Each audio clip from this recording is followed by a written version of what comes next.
والمرسلين سيدنا ونبينا محمد وعلى آله الطيبين الطاهرين اللهم صل على محمد وعلى محمد. My dear sisters, my dear brothers, Assalamu alaikum wa rahmatullahi wa barakatuh. In no way I want you to interpret my speech tonight as an advertisement for the book, for the American Crescent. In fact, this is exactly was the reason for my hesitation to accept the invitation to begin with when my dear sister and my dear daughter, Malak, asked me to speak and to basically have this presentation, because I was a little bit afraid that this could be interpreted that I am promoting this book. So I just accepted the invitation from the Al-Hujjah Book Club out of respect and out of love and appreciation to our youth and to our English-speaking brothers and sisters. And again, I would like to emphasize that I'm not here to promote the book, rather just to share some ideas and some thoughts on how this book came about. So in 2004, Wall Street Journal wrote an article about me and two other religious leaders, a Jew and a Christian. And they had a profile on me and on them.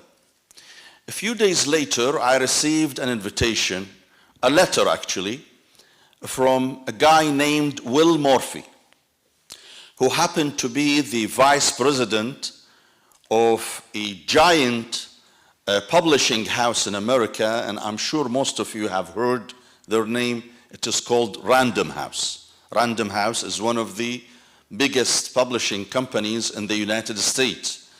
They have published memoirs of US president and many other books. You can go to their basically website and look at the many books and the variety of books they have published over years.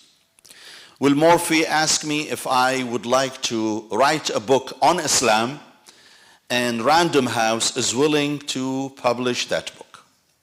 At that time, I had no plan to write a book. But the idea was very enticing. And I thought, especially we're talking now, it is still in the aftermath of 9/11 attacks, and this country was still reeling from the aftermath of that attack. There was so much intrigue about Islam in America at that time. Many people were asking about what this religion is, who are those people, and is it true that Islam believes in violence? So, to go a little bit earlier, right after the attacks, in September 11, 2001, when those attacks took place, I dedicated a lot of my time for public speaking engagement, particularly on Islam, to non-Muslim audiences. My journey took me to so many churches around the country, whether in the state of Michigan or even beyond the state of Michigan, and sometime overseas. So I spoke in literally more than 300 churches, universities, and colleges right after 9/11, mainly to non-Muslim audience, explaining what Islam is. And it was a very interesting experience. When you talk to non-Muslims, this is my impression. This has been my impression. That when you talk to American public, the first thing that crosses your mind that those people who may not know much about our religion, but they don't hate our religion. They could be confused. Many of them are confused over our religion and have some misconceptions in their mind on Islam, but really they don't know much about Islam. The main source for their information on Islam, I can tell you, this is true for 99.99% of Americans in America.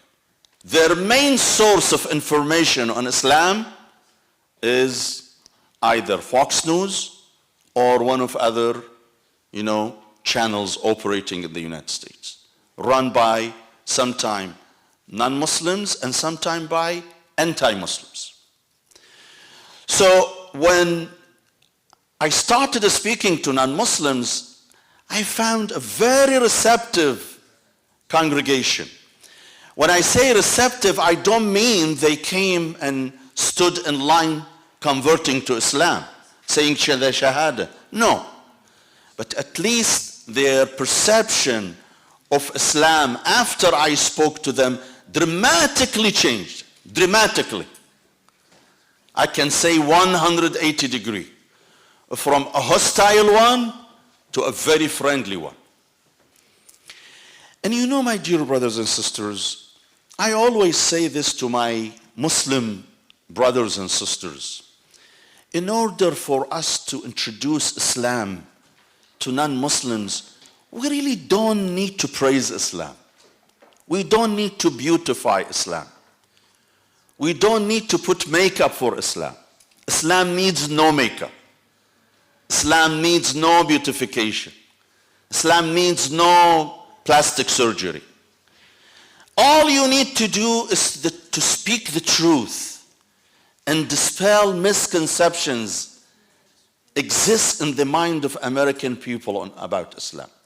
And obviously this requires some, a background. You should have a background, an Islamic educational background that can empower you to speak to non-Muslims about various subjects. So after every time I spoke, I dedicated some time, depending on the occasion, the place, between half an hour to sometimes 2-3 hours for a Q&A, receiving and fielding questions from non-Muslim audience. And sometime I was struck on some of those questions I received. For example, just let me give you an example. Some people say, Imam, I have a question. Yes, go ahead. There are two religions in the Middle East. Yes? One Islam and one Muslim. What's the difference between them? I have heard this question many times. Many people think that Muslim and Islam are two different things. As simple as that. People in this country, they cannot even, many people cannot differentiate between what Muslim means, what Islam means. They don't know. It is similar to Christianity and Christian. So, and many other questions similar to that. I remember so this is between two parentheses, when after the collapse of Saddam in 2003, there was a prominent picture was being projected at every TV station.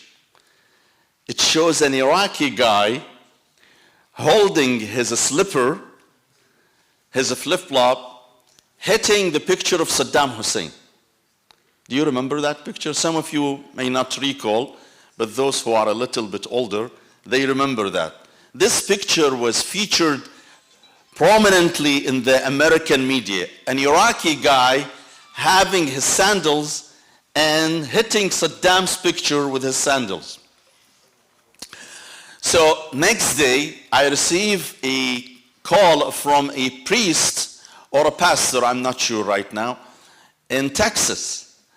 And he asked me, Imam, I saw this in the media yesterday in CNN, an Iraqi man hitting the picture of Saddam Hussein with his sandals. What does that mean? I said, well, it means, disgust. He is disgusted with Saddam Hussein. He is fed up with Saddam Hussein and his regime. And this is how he expresses his anger at Saddam Hussein, right? So the pastor asked me, Imam, is that in the Quran? Is it in the Quran that every time you want to express anger at someone, you take your sandal and you hit their picture? See, that's how simple some people are in this country. Thinking that everything Muslims do from A to Z, from drinking tea to drinking coffee, to eating fattoush and tabbouleh, to basically going somewhere and outing, it all should be in the Quran. That's the perception that exists in the minds of many Americans. So I would answer those questions. So when this guy, I go back to Will Morphy, when he suggested that I write a book on Islam and they would publish it for me, I said, you know what, the best thing I need to do is probably to write a book on Islam that it is not an abstract book, speaking in general terms, rather something more captivating that keeps the readers interested in reading the book. When you give a book on Islam, on Christianity, on Judaism, any other religion, and it is in its academic style and abstract format, it could be boring, right? It could be boring. But when you insert human stories, personal stories, you put a human touch on it. And then first the reading becomes more interesting and it resonates more in the mind of the readers. So I thought the best thing I would do is to write my own memoir, and through my own memoir, I connect everything to Islam. For example, when I speak about my hometown, Karbala, where I was born, I would talk about the significance of Karbala. What is Karbala? What does it mean to Muslims, particularly to Shia Muslims? Why it is a revered city? Who is Imam Hussein who is buried? And I talk in details about Imam Hussein alayhi salam and his revolution. When I talked about my own marriage, I spoke about marriage in Islam and the marriage of Prophet Muhammad to Sayyidah Khadija. When I talked about my migration from Iraq to outside Iraq, I spoke about the migration of Prophet Muhammad sallallahu alaihi wasallam from Mecca to Medina, and so on and so forth. So I ended that book this way by talking about my own life, my memoir, and then in the end I attached another chapter, an additional chapter on the most frequently asked questions on Islam. Through my experience, through my handling so many questions I was receiving from non-Muslim audience, I picked 20 questions. You know, when you go to a church or synagogue and you listen to so many questions, don't forget that many of those questions are redundant. The same question you hear today, you will hear it tomorrow at another place. For example, this was one of the most common questions. Does Islam respect women? And if so, why she wears hijab? Another question, does Islam hate Jews and Christians? If so, why? So I picked 20 questions and I called them the most frequently asked questions on Islam, and I answered them. So for some Muslim students at colleges, universities, people like you, talking to non-Muslims, having a conversation with them, once that subject comes up, you have something handy. You have something available to answer. The book was published in 2007. It was reprinted 2 or 3 years later, and it got some reviews from many good reviews, mainly one of them in New York Times. New York Times wrote I would say a good review, even though it was critical of the book at certain part of the book, but in general I thought it was a positive article. If you have any question on the book, or not necessarily on the book, on the most frequently asked questions on Islam, please go ahead.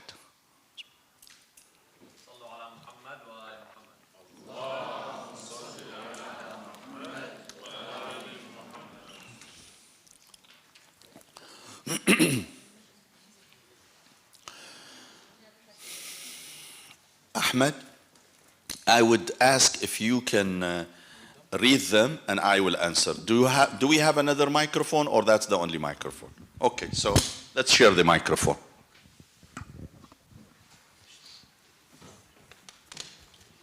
The first question is, how is the process of writing/narrating a book versus the process of putting together a lecture?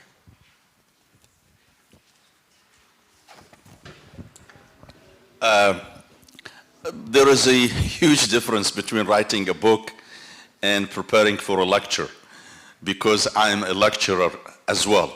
So basically, for writing a lecture is, if you want to call it a book, it's a small book, very small book, that doesn't go beyond probably 20, maximum 30 pages.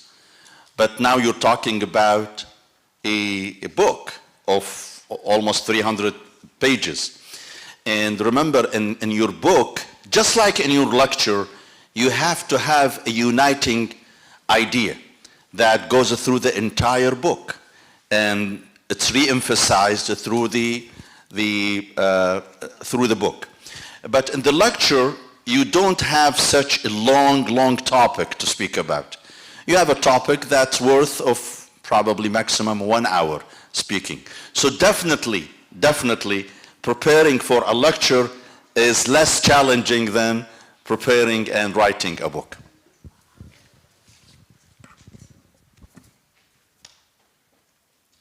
This one says, what do you love most about living as a Muslim in America? Freedom. I love the freedom we enjoy in this country. When I tell you freedom, I'm 58 years old. I have visited so many countries. I lived in so many countries.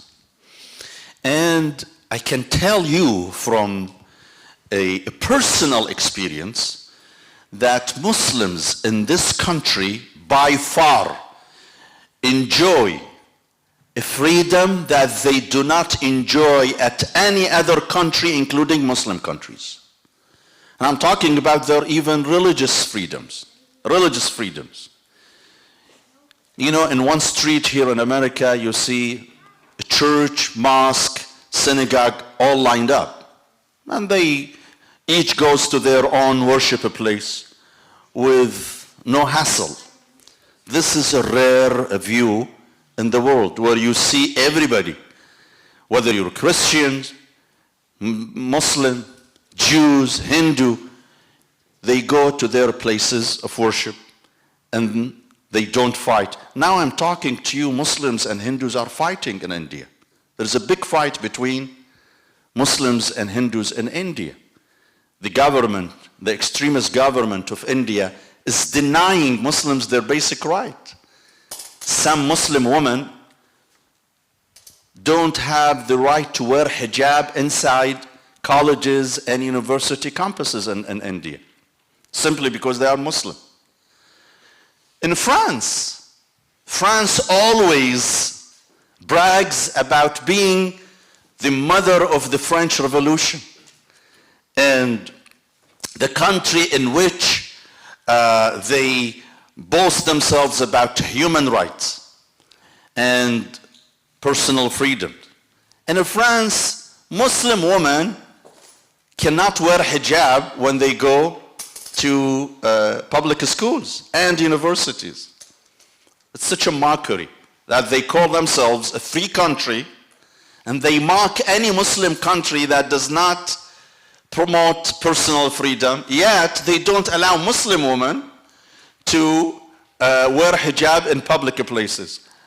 If you wear niqab, you know what niqab is. If you wear niqab, you end up in jail in France. You end up in jail if you wear niqab. But here in America, alhamdulillah, we have this freedom that we practice our religion of freedom freely.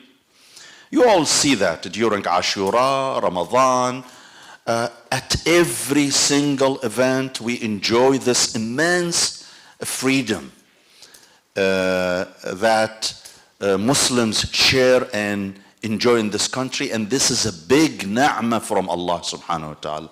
This is a big blessing from Allah subhanahu wa ta'ala, that we are free at practicing our religion. You know, I have colleagues, imams and ulama and khutaba who live at many Muslim countries.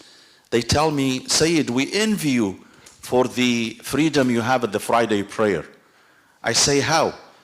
They tell me, we listen to your Friday khutbah. At almost every week I criticize either our government or another government. They say this is something you can do in America, but we can't do at the Middle East. Some speakers, if they make a little criticism of their own governments, they end up in jail. But alhamdulillah, we do have this freedom in this country, and you need to appreciate and take advantage of it. I know I took longer, but I remember in 1999, September 1999, end of September, exactly like around this time. How many years ago? 23 years ago. I was invited to the White House for a breakfast. I remember it was during the time of President Clinton. And after the breakfast, there was a conversation going on between him and religious leaders. So I told him, Muslims in this country do not, that was before 9/11. They don't have a problem with finding food on their table in this country. But our big challenge in this country is being stereotyped by the biased media. The president replied by, I agree with you, I know that. And he complimented Islam, he praised Islam. That's not my point. My point is, this is what then he said. He says, why don't you Muslims take advantage of freedom available in America and teach Americans about your religion? You guys have no excuse. We always say Americans don't know anything about Islam. Yeah, that's true. But what is our role? To educate them. They don't know much about Islam. What about us? Why don't we educate them? Don't we have the freedom to educate them? Anybody stopping us from educating Americans on Islam? Anybody would tell us, no, stop talking about Islam? No. The law allows you to preach and to teach your religion freely without the government or anybody interfering in your business. So if non-Muslims in America remain uneducated on our religion, part of it, it's our fault. Yes, part of it because of having hostile media. But part of it is because we don't have the courage.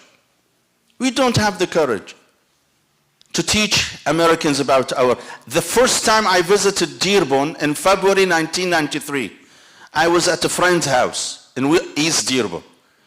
It was 7 a.m. or 8 a.m. in the morning when the door was knocked, and I was by myself. And at that time, I would not even speak English. And a guy knocked on the door. I opened the door. He wanted to come in and talk to me about a sect called Jehovah Witness. Jehovah Witness or Witnesses. At that time, I would not speak English.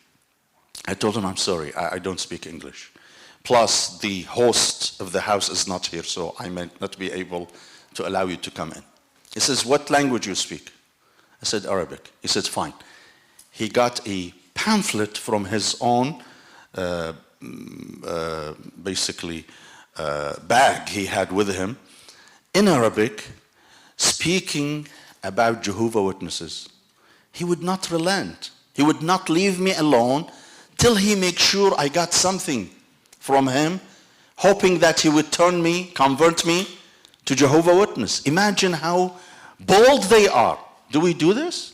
Are we willing to go and knock at Christian, Jewish homes, giving them a small book on Islam, tell them, okay, and if they don't speak our language, we give them books according to their own language? Do we have this audacity?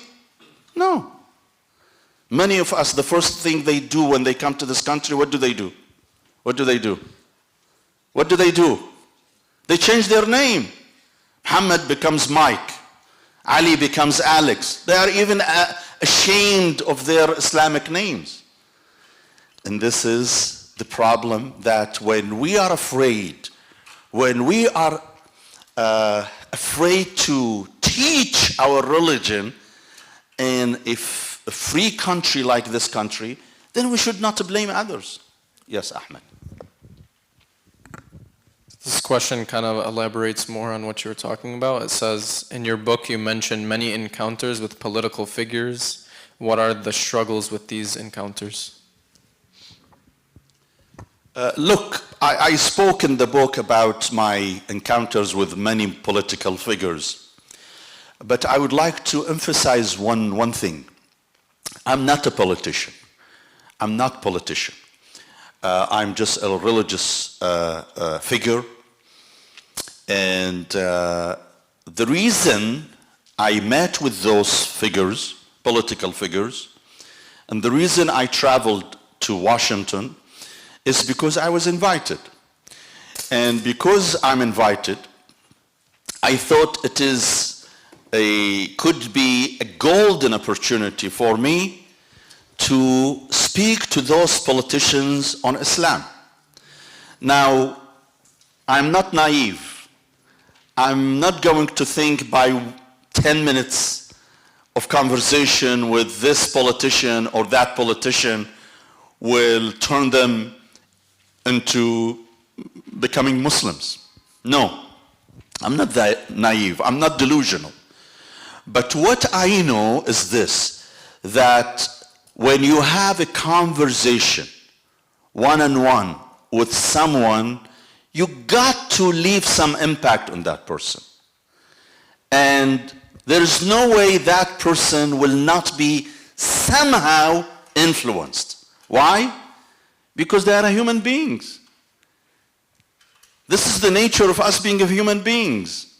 We are filled with emotions and feelings.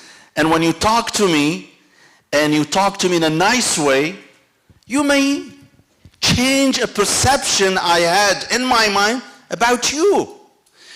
So in all these events, when I met with political leaders, I was trying to accomplish one thing, and one thing only, to make them better understand Islam and the Muslim community. That was my goal, to put them at ease that Muslims do not hate America. Yeah, we have a problem with the foreign policy of this country, with the biased foreign policy of the United States. But in the end, American Muslims are loyal citizens. They are as patriotic as other people in this country, and therefore the politicians have to view them equally, like any other citizen in this country, and should not discriminate against Muslims. And sometimes it worked, sometimes it didn't work, sometimes it led into a big conversation. And I remember one time we met with, at that time he was the Attorney General, U.S. Attorney General, called John Ashcroft, during the time of George W. Bush. He asked me about Al-Qaeda, and I explained to him that Al-Qaeda does not represent Islam. Those people do not speak for Islam. The vast majority of Muslims are peace-loving people, and Al-Qaeda does not speak for them. In other words, Al-Qaeda and its violent doctrine has nothing to do with us as mainstream Muslims. It is a fringe group that speaks for itself. The man looked so puzzled. He said, really? But I thought this is what Muslims believe. I said, what do you believe? He said, I thought Muslims believe that it is okay to kill non-Muslims. I said, really? Is that what you think? He says, yes. I thought your religion, Islam, teaches its followers that it is okay to kill non-Muslims. And imagine, this is an attorney general. He who has so much power in this country, and he has so much influence on shaping the policy of this country. But yet he doesn't know much about Islam.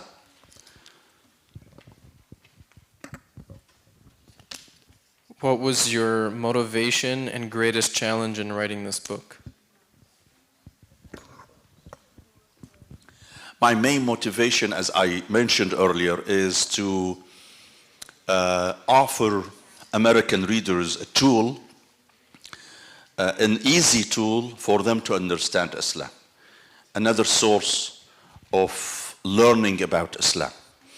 And I'm sure the book will not change everybody's perspective on Islam, but at least it may change some people's perspective, especially if they are not so biased and they don't read the book with biased lenses.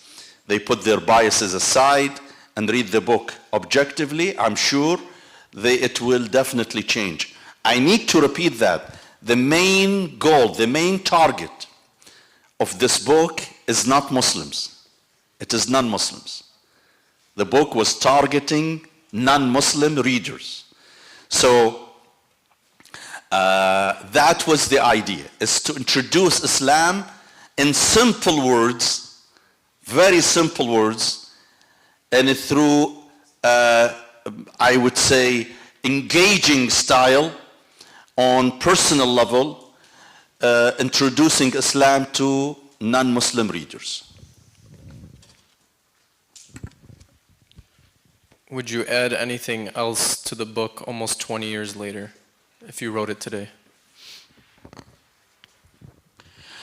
Definitely, there are many things I can add to the book because now the more you live in this country, the more you get to know the psyche of American people and how they think and how they view our religion. There are many things you can add, but I believe the book, when you're writing a book, it is just like watching a movie. A movie shouldn't exceed 2 hours. If it goes for 3-4 hours, it's not going to be a movie anymore. So a book should not exceed 200-300 pages. If it goes beyond than that, it could be troublesome and cumbersome for people to read. So I think if I would reprint the book, I would not make major changes in the book, probably some little editing, but I leave the book as is. This one asks, how many books have you wrote? How many books I have written? So I have written 2 books in English, the American Crescent and Everyday Muslim Guidebook. But I have written some 4 or 5 other books in Arabic as well. So the rest of these questions are kind of just Islamic questions outside of the book, is that all right? Yes. Okay. This one asks, when is it really the best time to listen to Quran? Honestly, there is no specific time for you. There is no best time for you to listen to the Quran. Anytime. Anytime you listen to the Quran, it's good.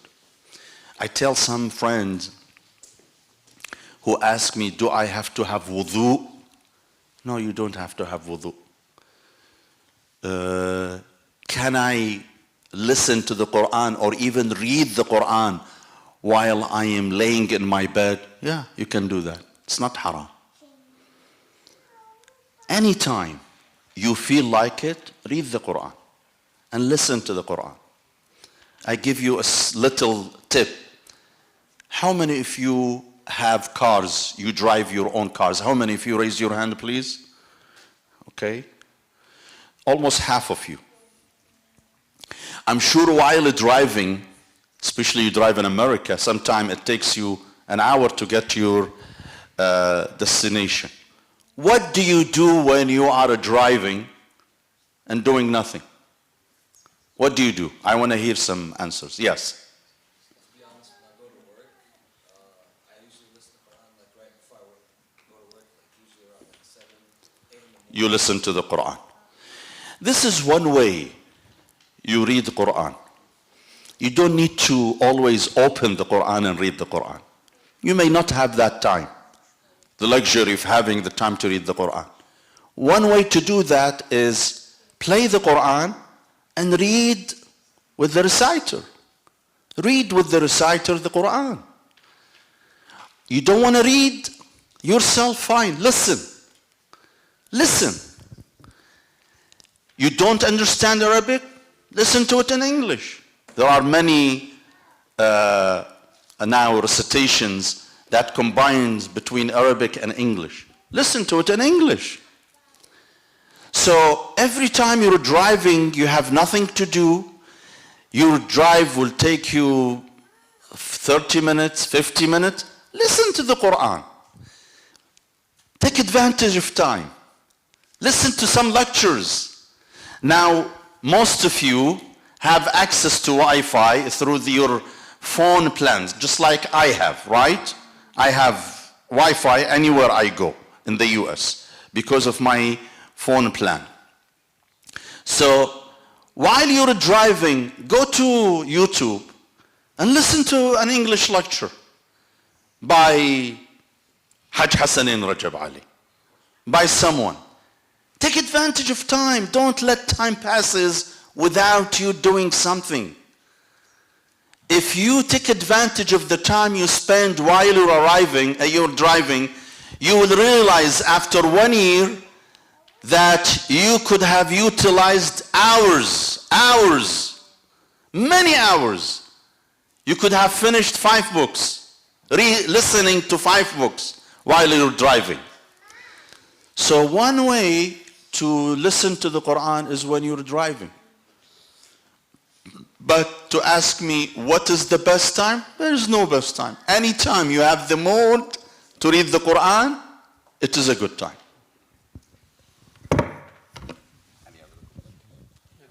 There's a few more. How long do we have? You have more time, 20 minutes. Keep going. How do you help a relative get closer to religion if the dad is not allowing them to seek knowledge and wear hijab? One way is by praying for that parent that Allah subhanahu wa ta'ala heal them and guide them. But I would say if my parents tell me not to wear hijab, with all due respect to my parents, I'm not obligated to listen to them. Allah clearly states in the Quran that when your parents are struggling with you to push you toward a deviant path, don't listen to them, but be nice to them. So, if my parents are asking me not to wear hijab, I don't have to listen to them. When my parents tell me not to go and listen to an Islamic lecture, I don't have to listen to them. I don't have to listen to them. Do you hear me? You don't have to listen to them. You still can go and listen to the lecture. Why? Because Allah respects your parents as long as they respect Allah. If my parents have no respect for Allah, Allah has no respect for them. Therefore, He doesn't give them any right over me. My parents have right over me as long as they are exercising their rights correctly. But the minute they abuse their right, they abuse their role as a parent, I don't have to listen to them. I do what I think I need to do. When I want to pray, I don't need to ask for my parents' permission. Because prayer is wajib. Hijab is wajib. Learning and getting myself educated in Islam is wajib. No one can stop me from learning on my religion. However, there are two ways to do that. A defiant way, an aggressive way, or I can do it in a nice way with my parents. I'm not inviting anybody to fight with their parents at all. But do it nicely. Do it with respect.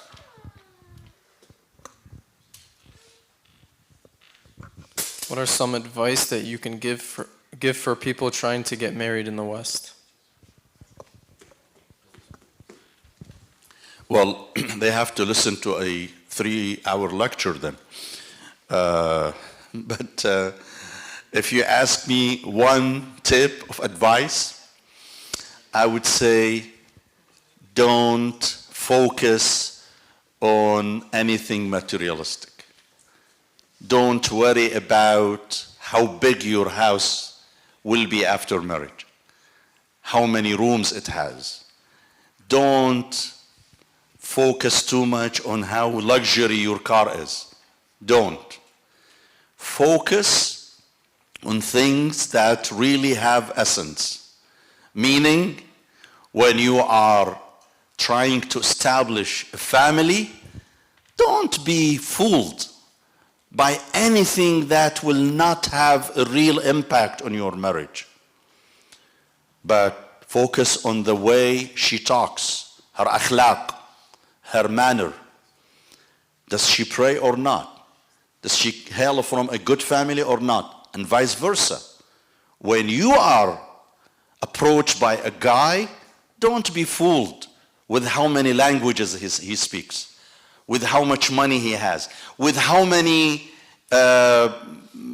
bachelor degree he hangs on his wall.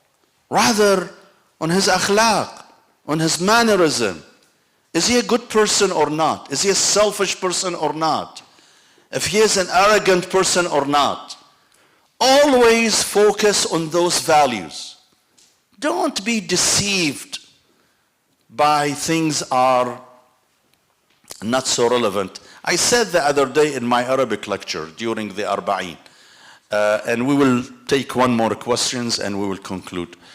I said one of the epidemics of our time, I'm not joking, one of the epidemics of our time is something called Instagram. You know why? You know why? Because many people go to Instagram. On my friend's account, what do I see? Beautiful picture. Look at the picture they took at the beach in Hawaii. Wow, how nice. And you go in your mind thinking that those people are leading the most perfect life. But in fact, they could be the most miserable people. Trust me. This is a very deceiving device. Deceiving device. You may think that those people are enjoying their honeymoon. Trust me, after this picture was taken, many of them were fighting with each other. Don't be deceived what people put up there. It's a cover. It's a front. Many people disguise their real life under those phony pictures they put on Instagram. Happiness does not come from Instagram. To be happy in your life is not with how many people you have on Instagram. If you have 50 million followers on Instagram, this is no guarantee that you will have a happy life. But if you are content with what Allah has given you, I assure you, you will be happy, even if you don't have 50 million people following you on Instagram or on Twitter. One more question and we conclude. How can we give dawah in an appropriate manner? My dear brothers and sisters, the best way to do da'wah, to invite non-Muslims to Islam, is by behaving as a Muslim. As simple as that. Al-Imam Ja'far al-Sadiq alayhi salam, the grandson of the Prophet, says, "Kunu du'atan lana bighayri alsinatikum." Invite people to Islam not necessarily through your tongue, through your own personal conduct. The best advertisement for Islam is to act as a Muslim, as a true Muslim. Be honest. Be trustworthy. Be humble. Do exactly what the Prophet would do. You know how Christians say, what if Jesus was there, what he would do? Do what the Prophet does if he were in your situation. You know, the Prophet attracted millions of people. Through what? Through what? Through his akhlaq, through his demeanor, through his humility. Very simple.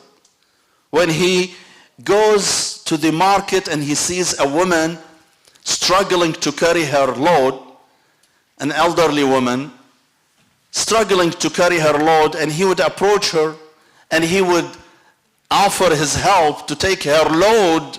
Remember, this is the messenger of Allah offering a pagan, a female pagan, to take her load to her house, simply because she's an elderly woman. When she gets to her house, she turns to the Prophet and she says, "Look, my son, there is no way for me to pay you off, but I want to pay you off with giving you one small advice." He says, "Yes, ya ummah. Yes, mom, go ahead and tell me." She says, "There is a guy, a magician in our town named Muhammad. Just make sure he doesn't play with your mind." Prophet Muhammad smiles at her and he says, "Have you met Muhammad?" She says, "No, I have not. I heard about it." He told her, "I'm Muhammad." He says, "You're Muhammad? You're Muhammad, really?" He says, "Yeah." قالت أشهد أن لا إله إلا الله وأنك رسول الله. By being humble, by being nice, by being kind, you will attract people to your religion. Thank you so much for listening, my dear brothers and sisters. I hope I have not wasted your time. And please forgive me for any shortcoming. Thank you for giving me this opportunity to share some thoughts about American Crescent. I pray that Allah subhanahu wa ta'ala lead your way and guide us all to the right path. Thank you so much. One more time. Wassalamu alaikum.